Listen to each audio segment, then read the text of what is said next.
കൂട്ടുകാരെ, ഇന്ന് നിങ്ങൾക്ക് കിട്ടിയിരിക്കുന്ന മെസ്സേജ് എന്ന് പറയുന്നത് നൈറ്റ് ഓഫ് പെൻറ്റക്കിൾസ്. നിങ്ങൾ കഠിനമായിട്ട് അധ്വാനിച്ചുകൊണ്ടിരിക്കുന്നു, പക്ഷെ അതിനുള്ള ഫലം നിങ്ങൾക്ക് കിട്ടുന്നില്ല. മന്ദഗതിയിലുള്ള ഒരു പുരോഗതിയാണ് നിങ്ങൾക്ക് കൈവന്നുകൊണ്ടിരിക്കുന്നത്. അടുത്തതായിട്ട് വീൽ ഓഫ് ഫോർച്യൂൺസ് എന്ന് പറയുന്ന കാർഡാണ് കിട്ടിയിരിക്കുന്നത്. കാലചക്രം ഇങ്ങനെ തിരിഞ്ഞുകൊണ്ടിരിക്കുകയാണ്. എന്തൊക്കെയോ സംഭവിക്കാൻ പോവുകയാണ്.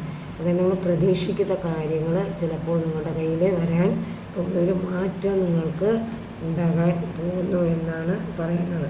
ഒരു അപ്രതീക്ഷിത വഴിത്തിരിവുകൾ നിങ്ങളിൽ ഉണ്ടാകാം. അടുത്തത് ദ മൂൺ എന്ന് പറയുന്ന കാർഡാണ് വന്നിരിക്കുന്നത്.